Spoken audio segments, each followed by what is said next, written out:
నిప్పురవ్వ తాకితే చాలు నిరుపేద కుటుంబాల్లో అంతులేని చీకట్లు నిండుతున్నాయి.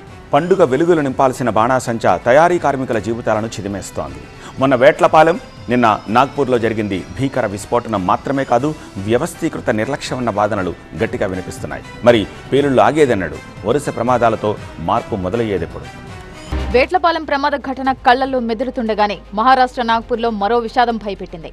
కటోల్ ప్రాంతంలోని గన్ పౌడర్ ఫ్యాక్టరీలో పేలుడు సంభవించి పదుల సంఖ్యలో మృతి చెందగా పలువురికి తీవ్ర గాయాలవ్వడం కలిచివేస్తోంది. ఇలా రోజు ఎక్కడో చోట బాణాసంచా తయారీ కేంద్రాలు పేలుతూ పొట్టకుటి కోసం వెళ్లిన పేదల జీవితాలను చిదిమేస్తుండడం కలవరపెడుతోంది. కేవలం ఏపీలోని గత 2 ఏళ్లలో పదుల సంఖ్యలో ప్రమాదాలు జరిగాయంటే పరిస్థితి ఎలా ఉందో అర్థం చేసుకోవచ్చు. మరి ఇంత జరుగుతుంటే అధికారి యంత్రాంగం ఏం చేస్తోంది? పుట్టగొడుగుల్లో పుట్టుకొస్తున్న అక్రమ తయారీ కేంద్రాలు కనపడట్లేదా? వాటి పేలుడు శబ్దాలు వినబడట్లేదా అన్న వాదనలు బలంగా వినిపిస్తున్నాయి. తమిళనాడులోని శివకాశి తర్వాత ఆంధ్రప్రదేశ్లోని ఉమ్మడి గోదావరి జిల్లాల్లోనే ఎక్కువ బాణాసంచా తయారీ కేంద్రాలున్నాయి. ప్రభుత్వ అనుమతులతో ఏపీ వ్యాప్తంగా 115 మ్యానుఫ్యాక్చరింగ్ యూనిట్స్ నడుస్తున్నాయి. తూర్పుగోదావరి, పశ్చిమ గోదావరి, కాకినాడ, అంబేద్కర్ కోనసీమ జిల్లాల్లోని 66 తయారీ కేంద్రాలున్నట్లు లెక్కలున్నాయి. అయితే అనుమతి లేకుండా కొన్ని వందల తయారీ కేంద్రాలు పుట్టుకొచ్చాయన్న ఆరోపణలు ఎప్పటి నుంచో ఉన్నాయి. అయినప్పటికీ వాళ్లపై ఎలాంటి యాక్షన్ తీసుకోవట్లేదన్న వాదనలు తరచూ వినిపిస్తున్నాయి.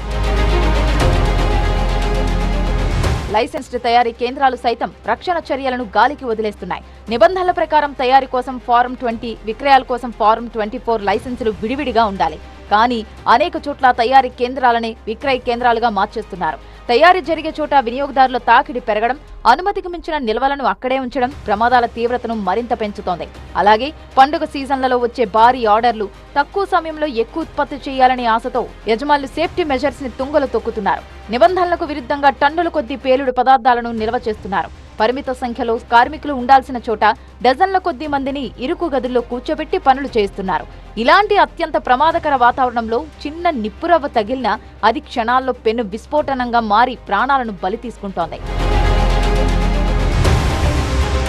ఉమ్మడి గోదావరి జిల్లాలోని చాలా ప్రాంతాల్లో బాణాసంచా తయారీ అనేది తరతరాలుగా వస్తున్న ఒక కులవృత్తిలా మారిపోయింది. వేల సంఖ్యలో నిరుపేద కుటుంబాలు దీనిపైనే ఆధారపడి పొట్ట నింపుకుంటున్నాయి. అయితే పని ఒత్తిడి పెరిగినప్పుడు అనుభవం లేని కార్మికులను సైతం రంగంలోకి దించుతున్నారు నిర్వాహకులు.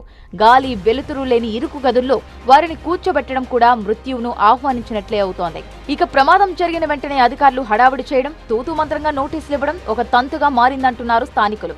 సేఫ్టీ ఆడిట్ నిర్వహించకపోవడం, అక్రమంగా పుట్టుకొస్తున్న తయారీ కేంద్రాలపై ఉక్కుపాదం మోపకపోవడం వల్లే విషాదాలు పదే పదే పునరావృతమవుతున్నాయని చెబుతున్నారు. అధికార యంత్రాంగం ఇప్పటికైనా కఠిన చర్యలు తీసుకోకపోతే మరిన్ని నిరుపేద కుటుంబాల్లో శాశ్వతంగా చీకట్లు నింపడం ఖాయమని ఆవేదన వ్యక్తం చేస్తున్నారు.